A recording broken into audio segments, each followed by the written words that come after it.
السلام عليكم ورحمة الله وبركاته.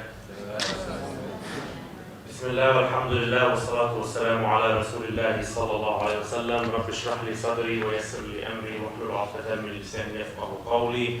سبحانك لا علم لنا إلا ما علمتنا إنك أنت العليم الحكيم. All good is from Allah Azza wa Jal, and all bad is from myself and the shaitan. So don't regard all of this stuff. This is just fluff. Inshallah, I want to give some context, and I think context is important, right? So I'm going to take a step back before talking about my topic, inshallah, just like Brother Abu Hamza talked about context before. So alhamdulillah, I've been on the deen now since 2013, and I say on the deen loosely, right? So when I started growing my beard, if you want to say for the males, on the deen, right? Before that, and Sister Sarah did ask me to talk about this topic, but I think Brother Muhammad French was a better candidate. Was talking about like drug and alcohol abuse, gambling, and this is kind of a lifestyle that I got involved in from 18 to about 23, 16 to about 23. And alhamdulillah, there's life experience there, so I can speak, whether it's about pornography addiction, whether it's about any of these addictions, from a position of life experience. Now, sometimes we confuse the two things, and for a long period of time, I did. We know the hadith about the person that if Allah subhanahu wa ta'ala conceals his sins at night, we shouldn't make mention of them in the morning, to a similar effect. And for years and years and years, I really, like when opportunities arose, I kind of just kept myself in the dark because I didn't really want to bring light upon this, about that chapter in my life. But after speaking to a particular sheikh, he mentioned the story of Ja'far ibn Abi Talib, the Prophet's cousin, when they done their first migration to Abyssinia, and they met al-Najashi, so the king at the time. And so the famous speech of his goes, right, we were a people that did 1, 2, 3, 4, 5, and they talked all about, you know, the bad that they did, but what Islam done for them to make them better people, from taking them out of the darkness into the light. And that's what I believe Allah subhanahu wa ta'ala, He put me through those tests of my life to come out on the other side, alhamdulillah.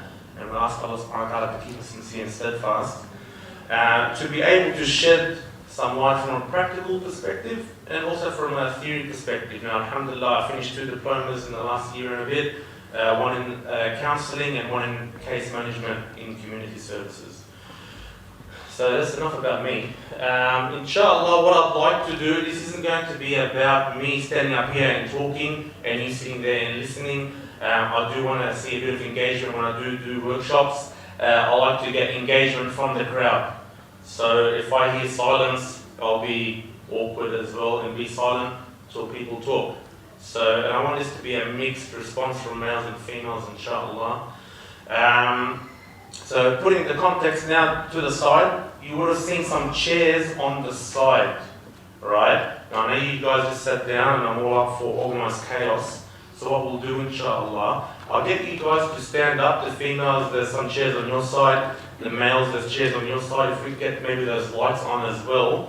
Just take a minute or two to look at the statistics about the topic that I'm going to be talking about. So pornography addiction, and before I say that, if there's any youngsters here, your parents or the people that brought you here, please debrief with your children, right? So any content, right, any terminology that I may use, debrief with your children, with your nieces, with your nephews, right? That way they don't jump online and they don't search this content up, right? Now, statistically speaking, they would have came across this content already, right? But just like us as adults, what tends to happen if we don't understand something, we jump on Google. So they will most probably, if they hear something that they don't know, we don't want them to jump on Google, so have that honest, mature conversation, inshallah. So that's just a disclaimer. But please, everyone stand up, don't be shy, don't sit there and not get engaging and get interactive.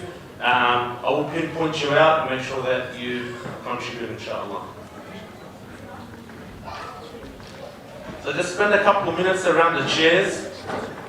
And what I'm going to do after, when you sit down, I'm going to ask you what you found the most alarming.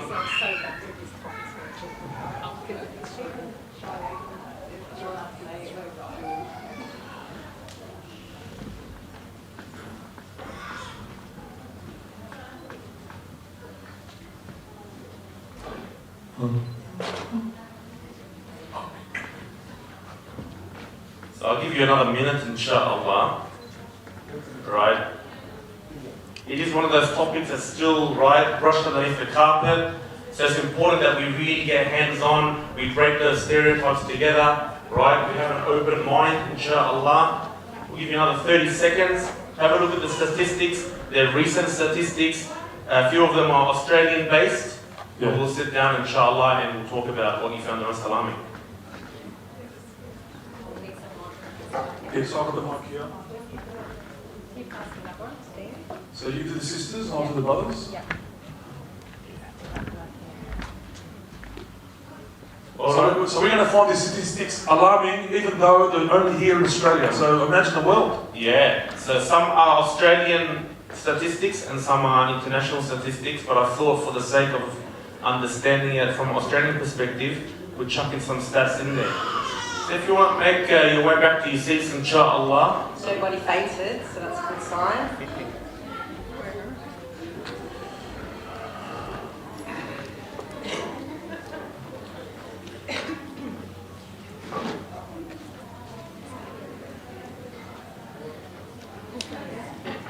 If you want to take photos of the papers on the chairs, I'm happy for you to do so. I'm happy for you to post them online. The more we talk about something, the more we can find a solution for it.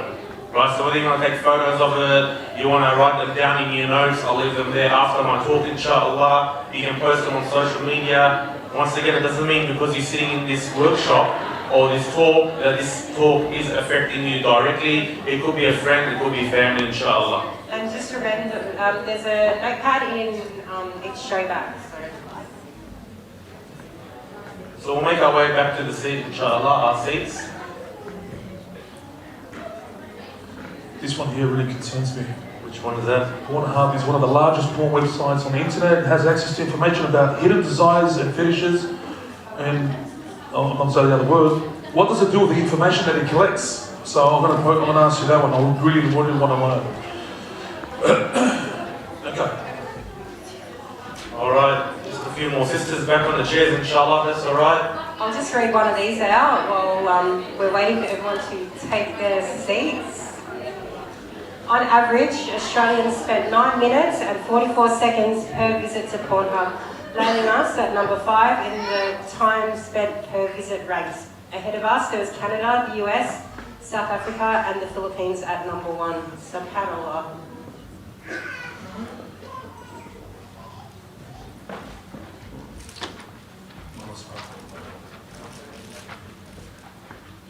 So awesome. We'll get everyone back to their seats. We'll dim those lights as well, inshallah. That's all right.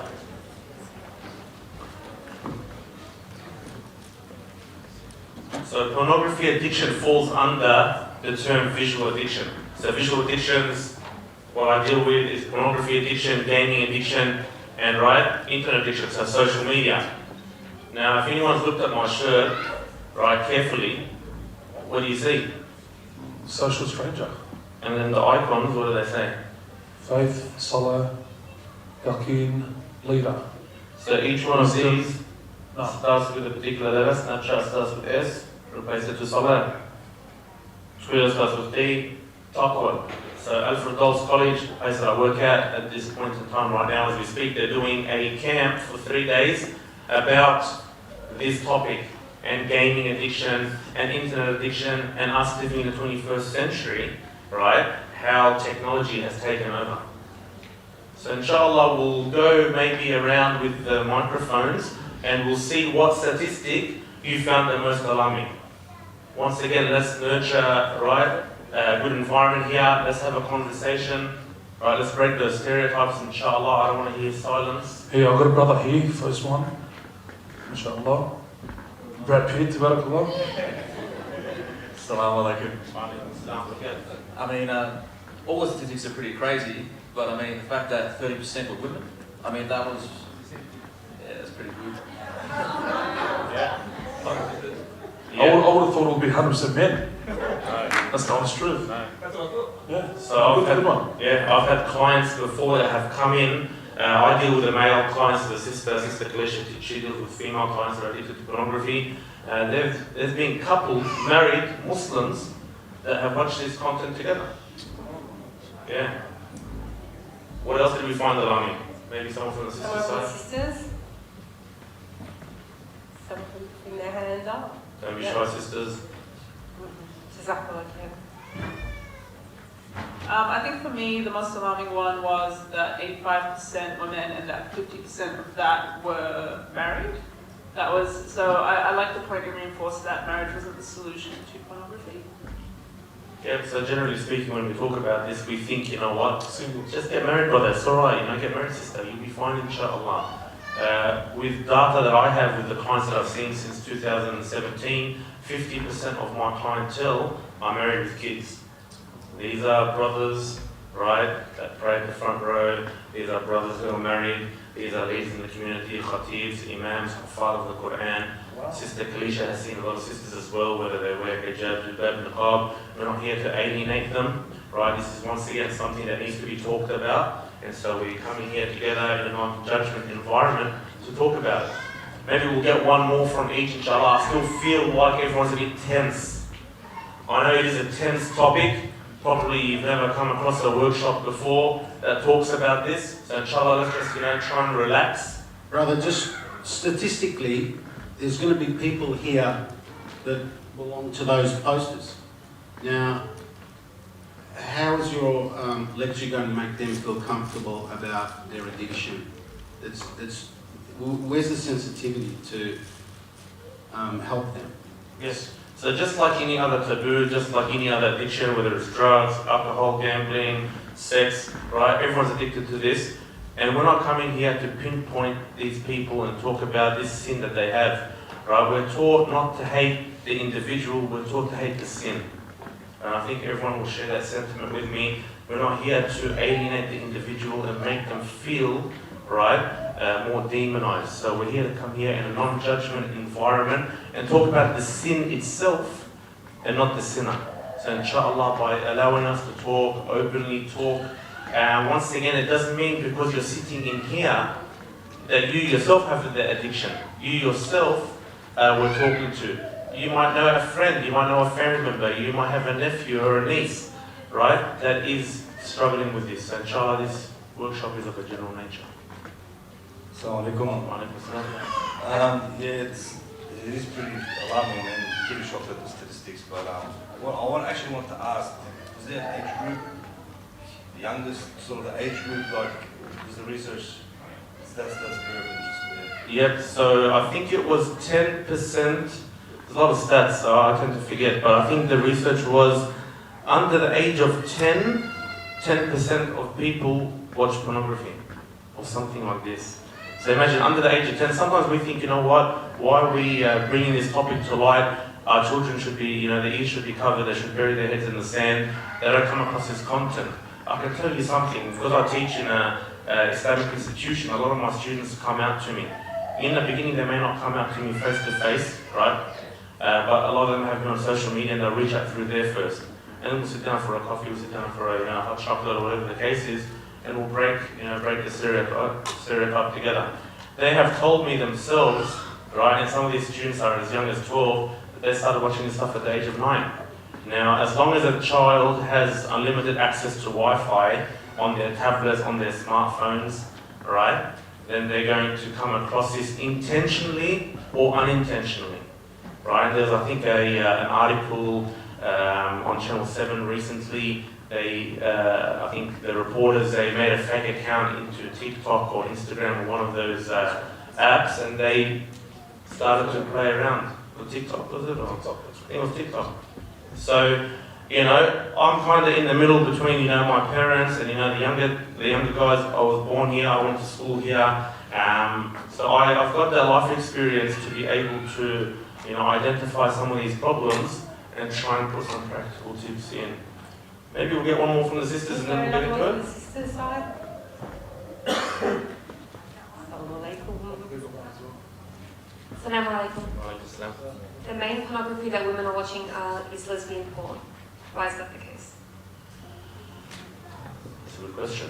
Why is that the case? So maybe in, say, today's let's say, for example, based on my research, based on my dealings with people, we were talking about this before, say recently, the LGBTI, and B community, right, they got their little thing, right, approved. Now that it's starting to be talked about, it's starting to give them a sense of, you know what, this is okay. So maybe it's okay for me, if I'm a guy, to like a guy, if I'm a girl, to love a girl. And so maybe these feelings, right, lead to something more. Maybe because of the society we live in, it's a hypersexualized society.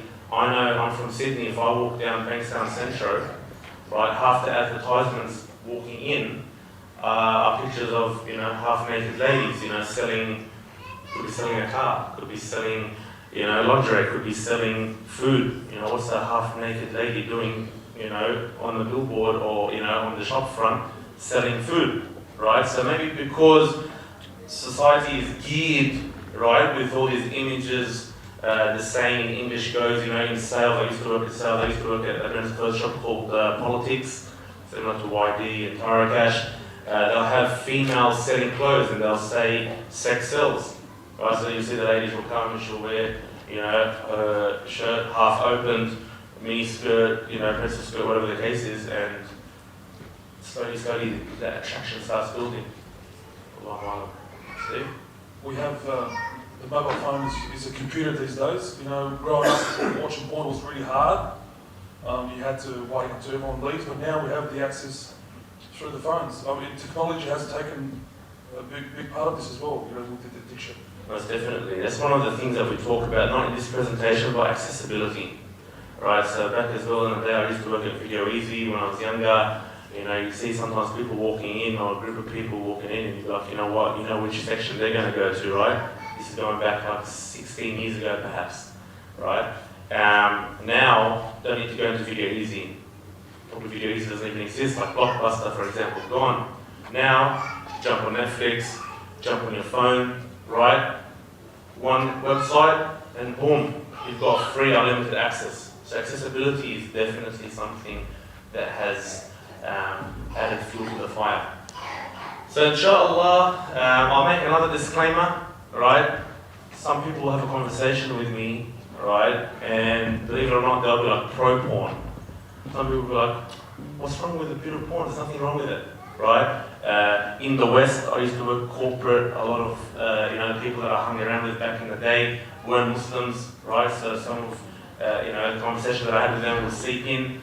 They'd be like, it might be good for your sex life, right? There's nothing wrong with a bit of this and a bit of that, right? Just like as well, they say a glass of red, for example, is good for your heart. And then recently, I think last year as well on Channel 7, they debunked that, right? So there's a lot of debunking to do. I'm not here to have that conversation with an individual that's pro-porn. If you believe that you want to watch porn, if you think it's a good idea and you want to let your kids watch it with you, that's up to you. And believe it or not, it sounds funny, right? But you hear some funny stuff. Yeah. So inshallah, I'm going to touch upon this in an interactive, engaging way. It's not going to be just me sit down, once again I talk, you listen. So please, feel free to jump in. You can find me on social media, right? If you know anyone that's addicted, once again, I'm not thinking you're addicted. If you reach out to me, if your brothers and sisters reach out to me after the talk, don't think, they're talking to you because they're addicted, right? They might have a family member, a friend, right, that they're asking for. So don't think bad of your brother or sister. So this talk is not about moral or religious views. It's not about the porn industry. This talk is going to be about understanding what pornography is, the main contributors for the spread of porn addiction, some statistics, offering some tips to parents and youngsters on how to battle the dangerous effects of porn. So the definition of pornography, who can tell me from what they know what the definition of pornography is to them? Say that again. Nudity, yep. What else? Unrestricted sexual activity. Unrestricted sexual activity, yep. With plenty of witnesses. Yep. Anybody else? What does porn mean to you? One more?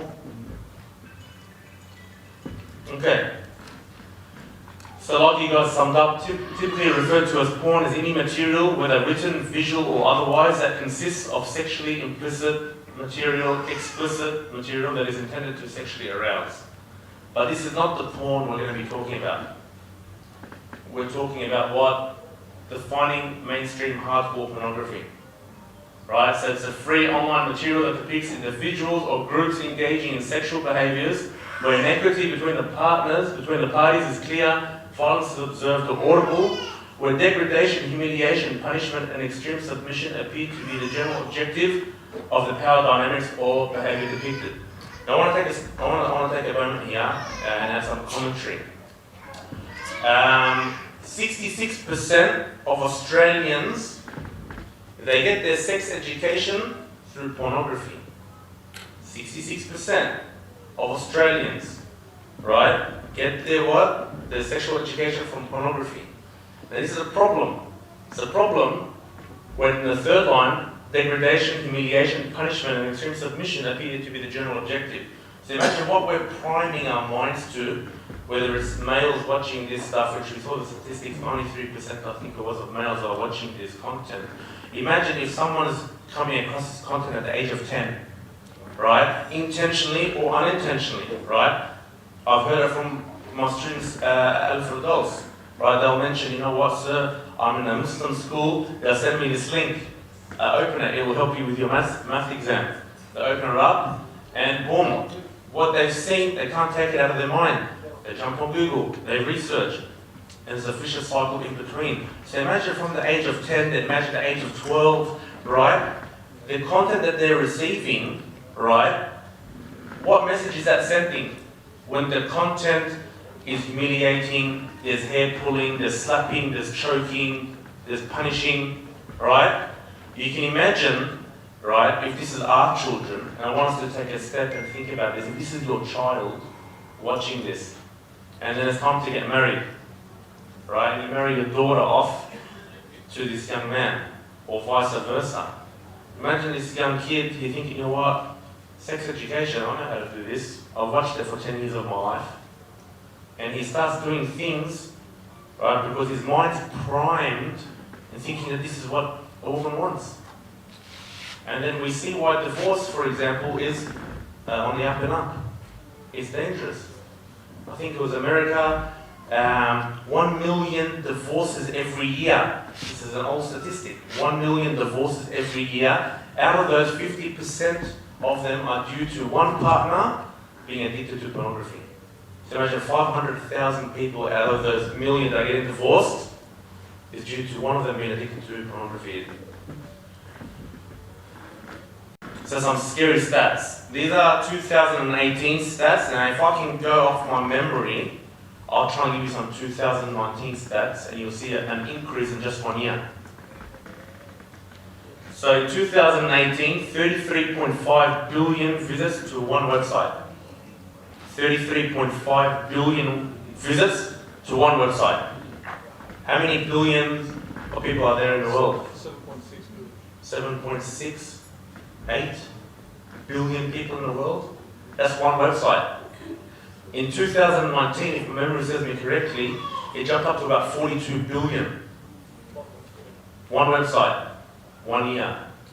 Crazy, right? 92 million daily average visits. So if you put all these three populations of these countries, Canada, Poland and Australia, every day, this is another statistic, it jumped up to I think 104 million daily average visits in 2019. 1 year, one website, jumped up. Right, so clearly there's demand, right? And so the people, the makers of this, are seeing that there's a demand, so let's make this, let's make money out of it, right? The top 20 countries by traffic, right? You can see Australia is up there, probably at number 2, 4, 6, 8, 9. Number 9, Australia. What's the population in Australia? 24 million. Crazy. Imagine, small country, and we're up there, top 10. Right? You've got South Africa there, you've got India there. Time spent per visit. right? So over there, the average on the right-hand side, 10 minutes and 13 seconds. Once again, I don't expect you to memorize all these statistics, but it's good just to start understanding that there's a problem. If I can get you leaving here today, right, because for you, some of you, this might be the first time you've experienced a conversation about this. If I can get you to understand that there's a problem, I've left and I've done my job, right?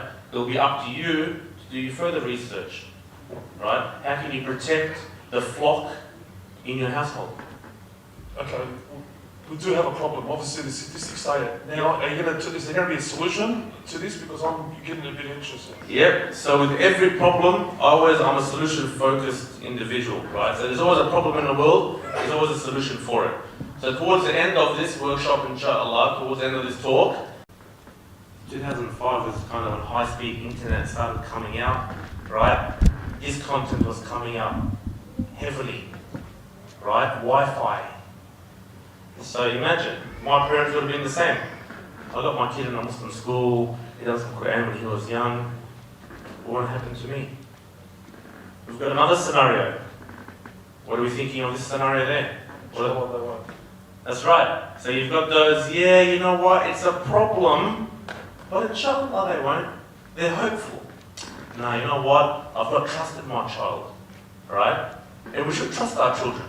But at the same time, I am the shepherd, and I'm responsible for my flock, right? So I'm not going to say because I'm the shepherd and I've got sheep here, you know what, do what you want, and it's okay, I like it. Inshallah, you won't get eaten by a wolf. No. I have to do what I possibly can, every single thing in my power to protect that flock, right? You've got these kind of parents, the overwhelmed parents. They're busy with their day-to-day life, they're working hard, dual income households. In Sydney, a lot of families are moving towards this dual income household, right? One of the most expensive cities in the world. Imagine, before a traditional household, there's only one person working, generally speaking, the father would work, right? He'd be the breadwinner, woman would stay at home. I'm not saying that's what women need to do, so don't, women like to consider misogynist. I'm not saying that. What I'm saying is traditionally this is what happened, right? And so now, because of the ever-rising expenses, we're seeing this with our own eyes, and maybe it's the same in Melbourne. Both husband and wife are working, trying to make a living, trying to provide for their kids, put them in that Islamic school, give them the extracurricular activity. They're so overwhelmed, they don't ask them every day, hey, how are you going today? How was your day? What happened? Right? And so they're overwhelmed. What about this one? This is something that I see on a weekly basis. Clients that have come in, their parents themselves are addicted. Not a problem. They're coming out and they're coming to talk to us about their addictions. This is what we want. The more we talk about something, the more people will start normalizing that, and they'll start coming out, they'll start talking to us, and then through talking, we'll be able to find a solution, right? We were just talking before, a couple of brothers and I were talking about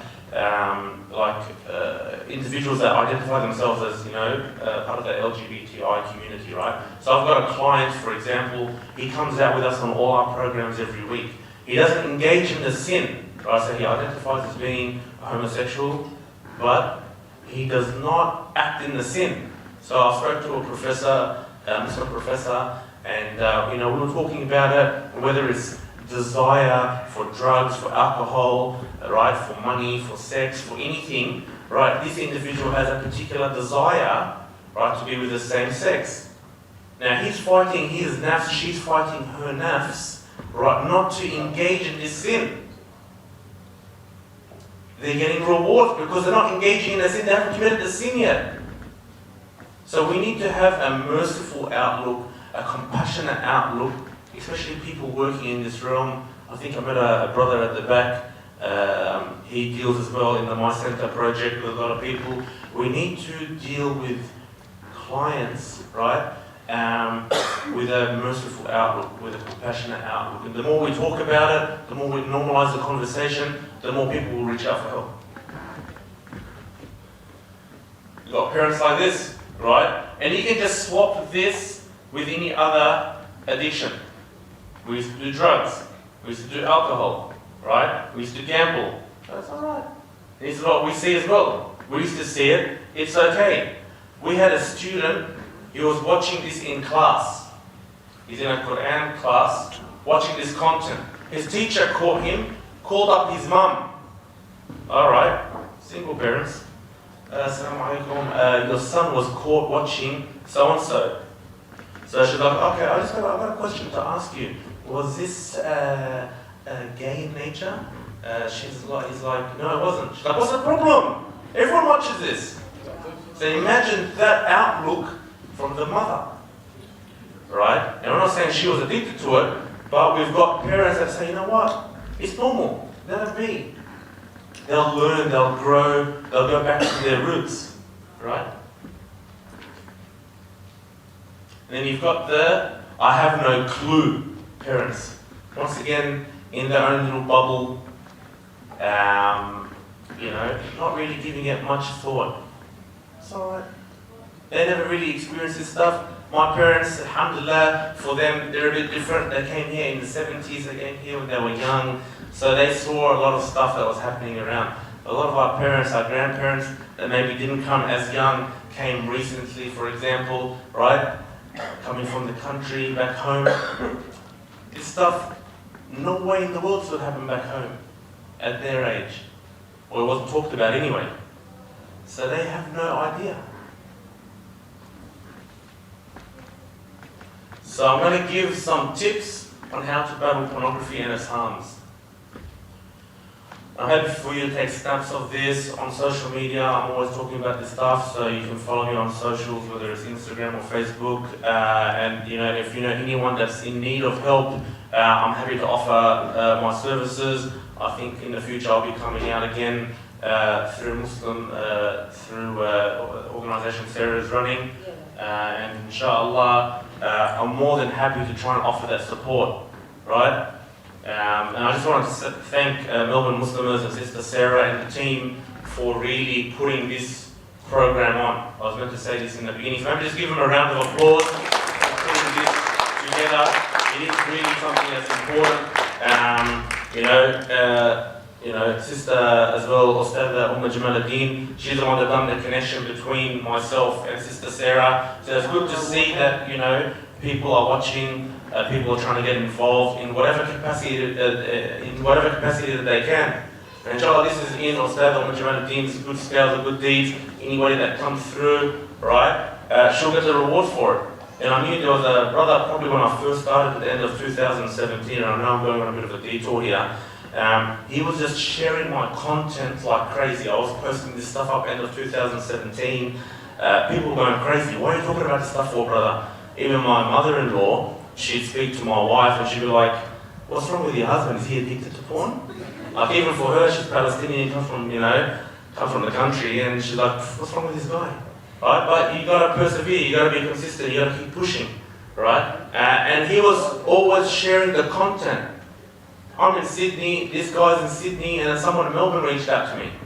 Assalamu alaikum, brother, blah, blah, blah, blah, blah. I've got this problem. I've seen that, you've been talking about this. He ended up flying down to Sydney for something else. A few months later, we sat down for coffees, we talked, we put some practical tips and strategies in place.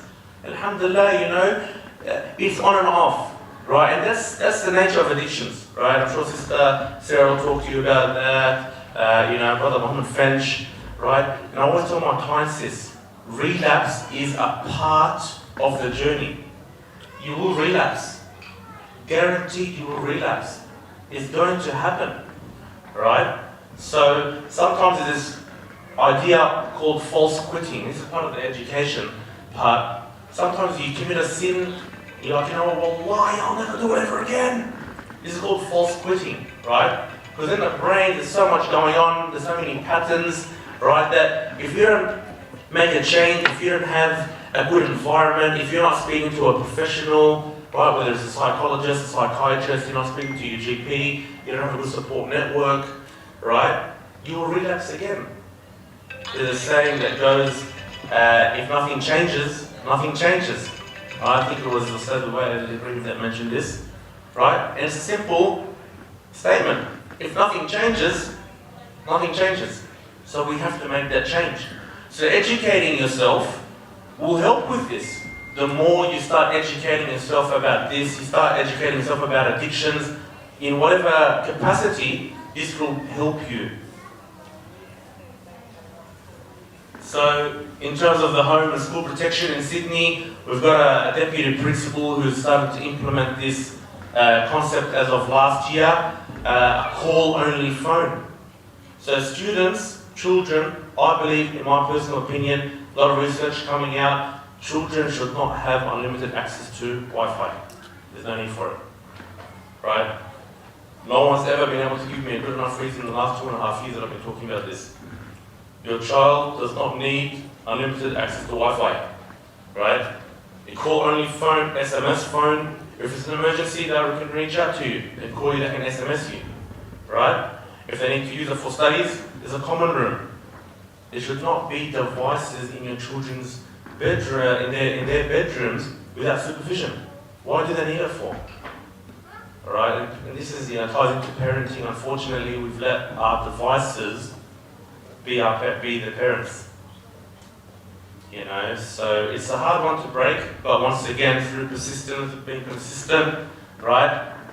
Protect your homes, protect the school, right? Send your kid with one of those Nokias. They've got brand new Nokias. They're funky. They look cracker, right? That's another Sydney word, right? You use what, mad, and I use cracker. They use grouse. I can't use cracker. I can't use cracker. That was grouse. Nailed it. So send your child to school with a call-only phone, with an SMS-only phone. They don't need to have Snapchat, Instagram, right? TikTok, LinkedIn, Twitter, YouTube, whatever else, makeup, right? They don't need it. If you can give me a good reason, I'm happy to listen to it, right? But there's no good reason, right? Also, in regards to Abu Hamza's question before, avoid shaming. The more we talk about it, the more we bring something to light, the more we'll be able to understand it. The more we understand it, right, the more we can sit down and find practical tips and solutions for it, right? And that's very important. Like for me, for example, once again, all success belongs to Allah Azza wa Jal. Allah subhanahu wa ta'ala took me out of a lifestyle of sin. Continuous sin, compounding sin. This is all due to Allah subhanahu wa ta'ala's mercy upon me, right? But then I need to do things, right, to replace that bad environment with a good environment. I need to start putting protection mechanisms up. I need to be able to put some sustainable, practical things in place to avoid me going back down that track, right? So the more we talk about it, just like drugs, for example, and alcohol is talked about now, we're comfortable in talking about it. We're comfortable in bringing speakers to talk about it. There's years and years and years of us actually bringing it to light, right? It no longer being a taboo. And the same thing will happen with pornography. Like I said, I remember back in 2017 how my mother-in-law reacted. The conversation and the sentiment has changed now. Every time she finds out I'm going here, I'm going there, oh, well done, good stuff. She doesn't know that I know it, the conversation she had with her daughter, right, about me. But she's following, she's watching. Every now and then she'll give a like. Yes. I just wanted to ask, I actually had this curiosity from the beginning, but I never asked you. I might as well ask you now with all these people watching us. Yeah, thanks, man. Did you get criticized by the Muslim community in the early days of this, telling you that what you're doing is wrong and you shouldn't be talking about this, and you're now, planting a seed for people to go and look at pornography? So did that happen to you? Many of them. Most definitely. And especially with, we were just talking about this before, I'm from a charity called Brothers in Need, and one of the things that we do, like our non-Muslim engagement, is we feed the poor and needy. So I was just having a chat with, SteveTheBleeze.com, right? And we were talking about these guys on Facebook, all the Abu this and Abu that, and Abu Mubarak Shur and Abu Batir. They just start smashing me and start smashing Steve and other people. What do you mean, brother? How dare you feed the non-Muslims? Rah, rah, rah, rah, rah. So we've been doing this for 5 years, and they're still going on about this. So I'm going to probably talk about this for another 5 years.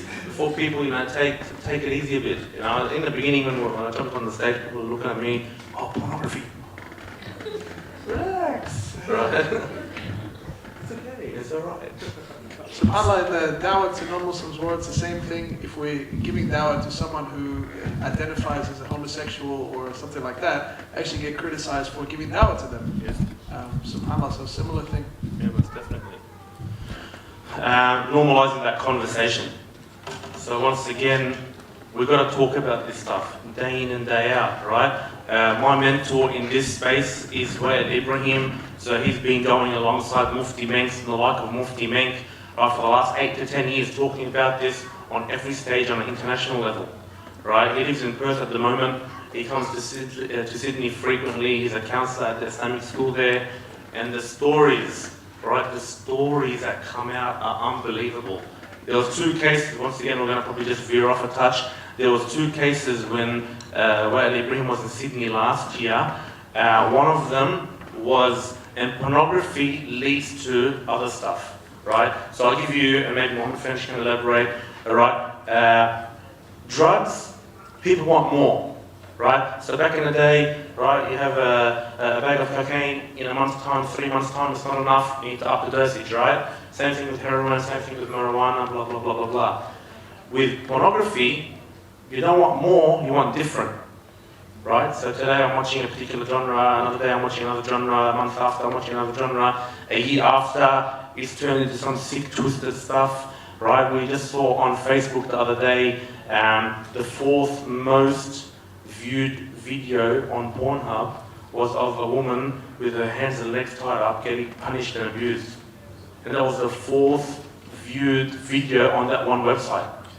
So, I've had a client, right, over the span of, 5 years, watching particular content, and probably the other month he was telling me, look, I used to watch a particular genre, that doesn't do it for me anymore. He's like, now I've ended up watching men urinating on women, right? Because they want more. It's no longer a novelty. That particular thing that they watched isn't novelty.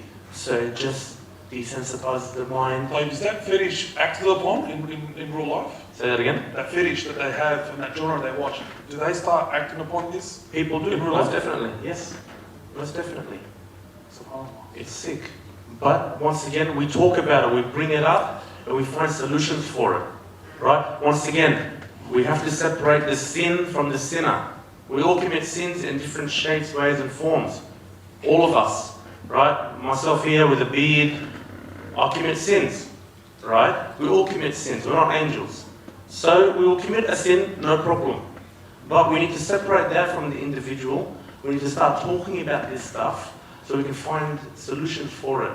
And this is the time now, this is a workshop, inshallah, a conference, where Sister Sarah is allowing these conversations to be had in a safe environment. This is a safe environment. At the end of the day, we're all Muslim brothers and sisters. We come from different countries, right, different nationalities, right, from different areas. At the end of the day, what unites us is La ilaha illallah. And I don't want to go off on a tangent on a religious one, but we're having these conversations. And this is a step in the right direction. There wasn't these conversations happening back in Sydney anyway in 2017. Last week I had a talk at a local mosque in Liverpool. Next month, 2 big mosques, Masjid Noor and Masjid Al-Sunnah in Sydney, and they're just getting more and more and more, because one mosque is seeing one mosque talk about it, no problem, they talked about it there, let's talk about it in our mosque, another mosque, organization, and this is what happens when we normalize the conversation. How am I going for time? I'm alright? You're alright. 2 minutes to go. A good half hour. Good half hour? Good 2 hours. I'll put you guys to sleep. So, these are 5 areas that are destroyed by pornography. There's a physical brain. And once again, I tried to make this as content-light as possible. It's a hard topic to get your head around, especially for a lot of people that are first-timers listening to this. So I wanted to put a lot of graphics in there, keep it very basic and simple. But, in my absence, when I go back to Sydney, it's important, once again, you start working together with your families to start putting solutions in place for your kids right? So we've got here the physical brain, in particular the prefrontal cortex is affected badly when a person is addicted to porn. This is the area that is responsible for our motivation, willpower, decision making and focus. A lot of my students, I'm sure a lot of kids, right? Ask them, what are you doing today? What are you doing this week? How was your weekend? Well, didn't do anything. Stayed at home. Played games all day. They're not motivated. There's no willpower, there's no drive, there's no focus. I remember when Fortnite came out. Does everyone remember when Fortnite came out? We were praying, right, when it came time to prayer, and these kids, because their minds were just playing Fortnite literally every day, every weekend. When it came time to prayer, they started doing that dumb dance, right? When at prayer time, the guy's doing the comment, and the guy's doing these, whatever, the floss. And It's called the floss. The floss. I can give it to You want to show us? Show us the floss? Thank you, Steve. Right? They were doing this stuff when it comes time to Salah. Imagine that. Do it, with your friends, do it at school, do it in your bedroom, do it after, whatever. But what? During Salah? Before Salah? So the mind, the focus is gone. How do you expect to focus in Salah, right, if the time outside is spent in sin?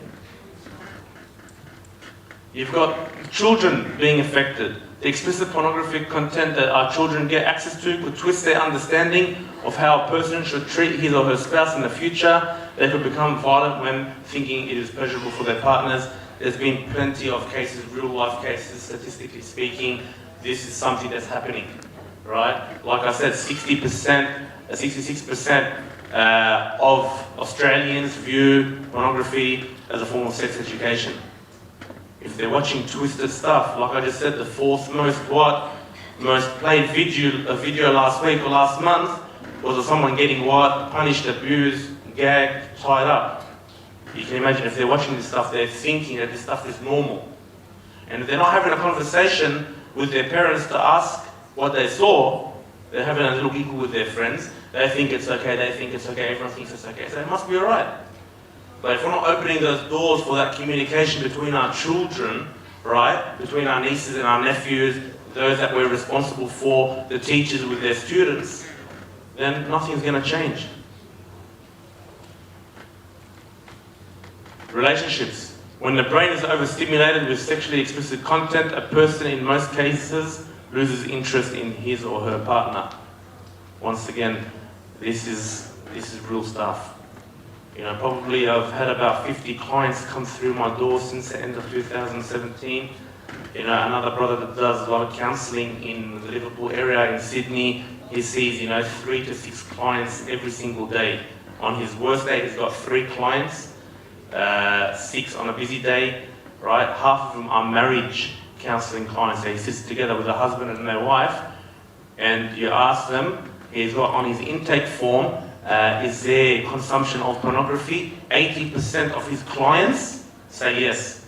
So if he's seeing 30 clients a week, 6 times 5 is 30, 80% of that, 80% of them, they have porn in their life. They're watching porn, they're comparing themselves to this. So then the husband isn't going to be interested in the wife or vice versa, right? There's not going to be interest. That leads to looking outside. That can lead to zina. Once again, just what we were talking about, sex and intimacy. Many young men as young as 18 are suffering from what is known as porn-induced erectile dysfunction as a result of too much porn consumption and brain conditioning. I was having a chat to a few doctors that I know back in Sydney.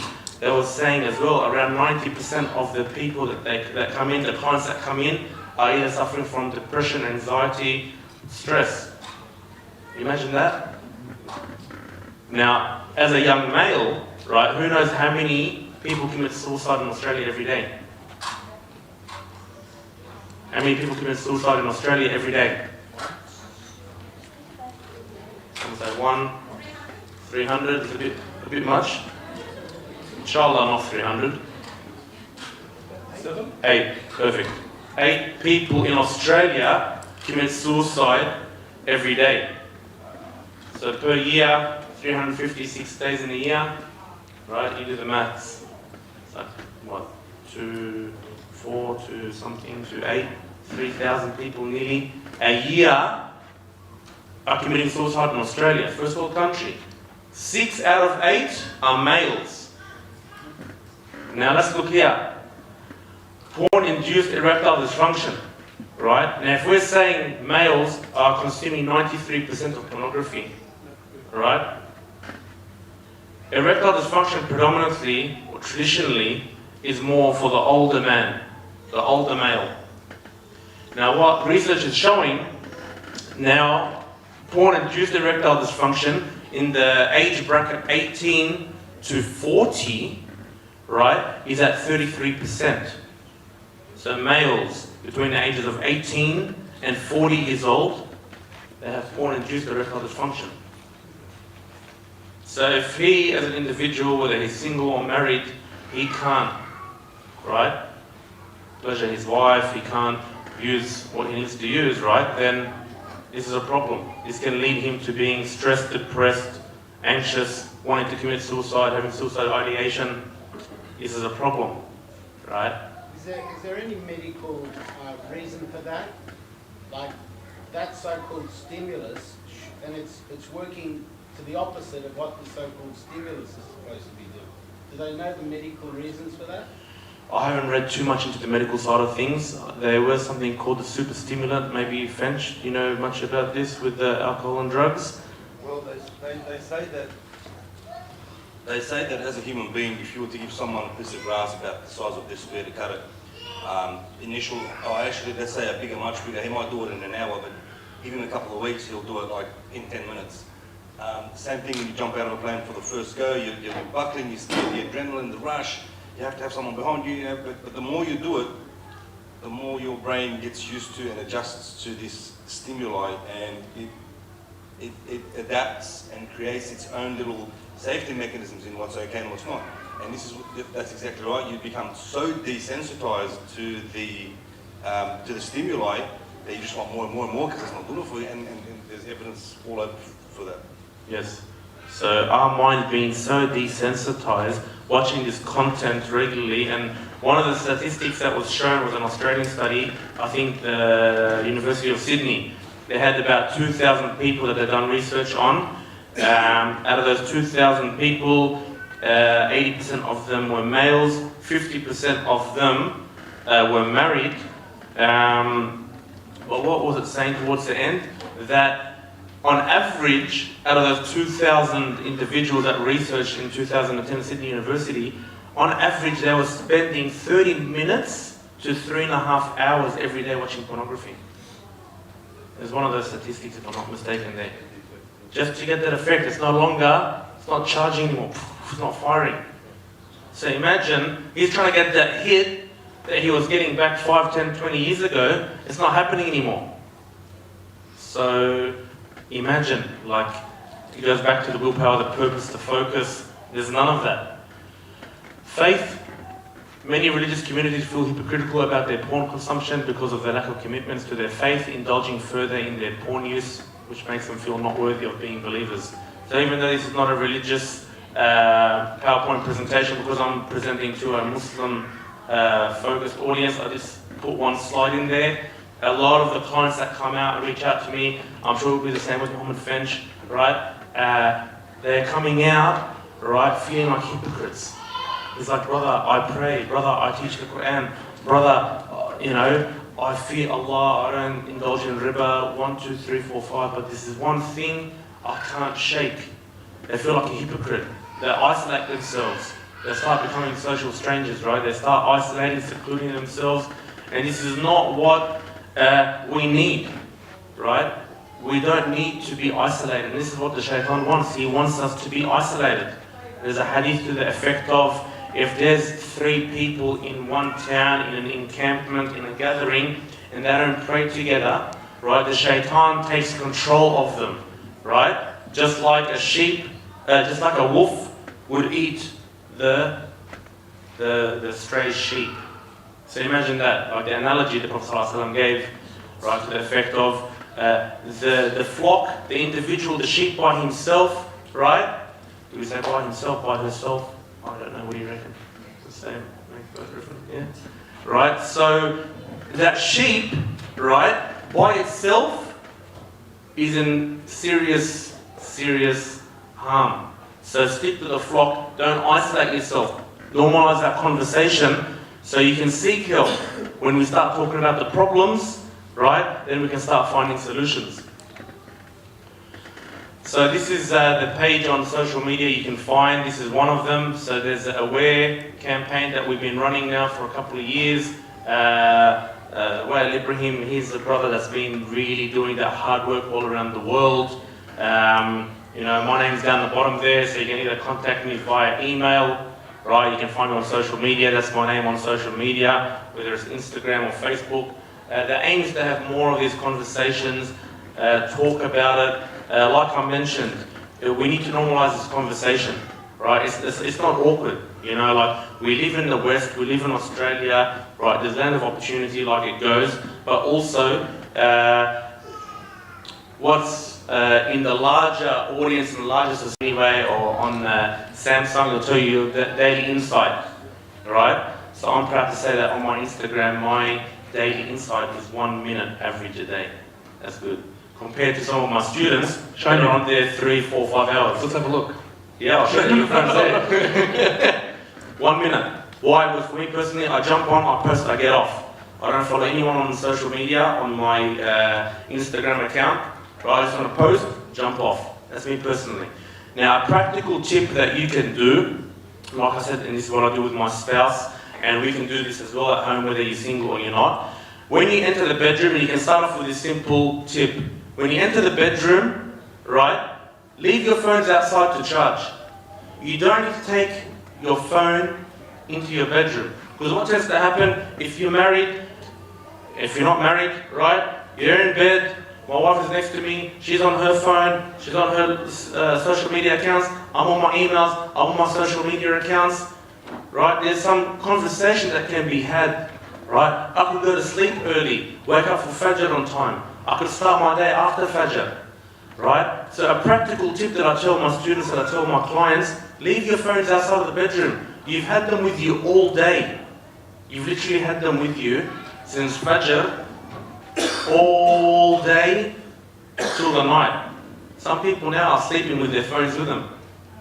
Imagine that, like you've had your phone literally all day. It's been with you. People are taking it to the bathrooms, watching clips now. Like you look at these videos now, they're starting to put subtitles in there because they know that people are watching videos in the toilet. They don't want to have the sound on. It's a reality, right? Just like when you're on the bus, you're on a train, you don't want to put the video out loud, so you're watching it via just a subtitle. Same as the bathroom. You know, since so many people enter the bathroom, they'll come out 5, 10, 15 minutes later with their phone in their hand, and they just turn it off and put it in their pocket. Right? So you've had your phone with you all day. You don't think you can keep it away from you for the next 6 hours while you sleep, you're not going to use it. So when you enter the bedroom, leave your phone outside. That way then, you have that good communication with your spouse. Right? If you're single, you put that phone outside, you'll be able to have a good night's sleep, be able to wake up for Fajr, right? And you'll also be able to start your day then. You can have your phone from the morning all the way till the night again. And I've seen a lot of my clients, when I give them that practical tip, alhamdulillah, that stopped them. Now for a lot of my students, for adults, a lot of them, they're still students that still live at home, right? So if they live at home, I ask them, do you take your phone in your bedroom? Yes. Do you close the door in your house, your bedroom? Yes. Okay. Now I've got the shaitan potentially with me when I'm by myself, I'm lonely, right? The door's closed, no one can catch me, I've locked the door, we've got a recipe for disaster. So I tell my students, leave the door open. Now if they leave the door open, right, and they've got their phones outside, they're not going to jump on social media. They're not going to be doing games on their phones. They're not going to be watching this content. So now we're starting to put practical tips in place, right? As parents,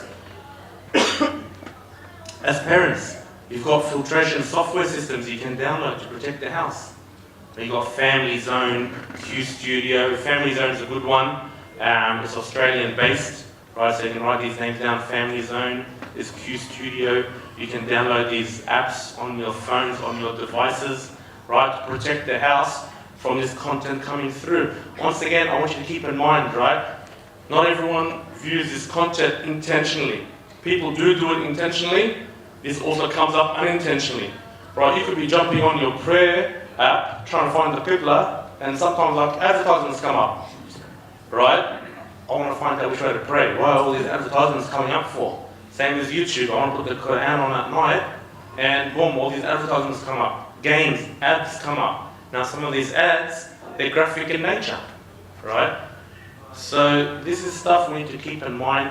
These are some practical tips. I've given 3, inshallah. Keep your phones outside of the bedroom. They don't need to be with you in the bedroom. If you're a young person, if you're still living at home, leave the bedroom door open, right? You're in the safety of your house. No one's going to come in on you, right? Leave the door open, right? It's fine. And at the same time, download those software, those filter systems, software systems, that filtration to protect yourself and your family. Why can't we as a community lobby to the government and maybe have these websites banned, or at least to have an age restriction? I mean, if we want to go buy a pack of cigarettes, we can't just go to a tobacconist and buy unless you're over 18. Like on the internet, we have free access, whether you're 1 or whether you're 100, we can just go on there. Is there some way we can do it and lobby and maybe have these websites banned? Have you thought of that? One of the councils, I think they tried to initiate this when I was in Perth or Sydney, I think in the Northern Beaches actually in Sydney. They've got like a safe, free website, Wi-Fi. So they've got all these different software systems. I'm not really tech savvy, but they've got all these different systems in place to protect people when they access free Wi-Fi to stop them from accessing this particular content. Now we could probably start off with having all free Wi-Fi spots to do this. Then maybe on a state level, on a federal level, we need people to advocate, talk about these problems. We need people to go out there, lobby, right? But at the moment, when we're not talking about it as a community, when we're not talking about that problem, then we don't think it's a problem. And that's part and parcel of the problem, right? We're not talking about it, you know, and so, you know what, it doesn't exist. So we need to talk about this more, we need to normalise that conversation. So inshallah, I think that's me, 4:15. My time is up. Inshallah, I'll be here till probably about 6. If you see me wandering around, I'm more than happy for you to come speak to me. Don't think bad of your brother and sister. It doesn't mean because they're coming to talk to me, they're addicted. Right? Some people, you know, they tell me, oh, they'll hit me up on social media. Oh, brother, assalamu alaikum, we're at your workshop, but we didn't want to come to you because people are going to think, what? We're addicted. You're not addicted, inshallah. We don't think bad of you. We know that, inshallah, you're asking for tips and advice to help those loved ones around you. Subhanakallah wa bihamdika, ashhadu an la ilaha illa anta, astaghfiruka wa atubu ilayk.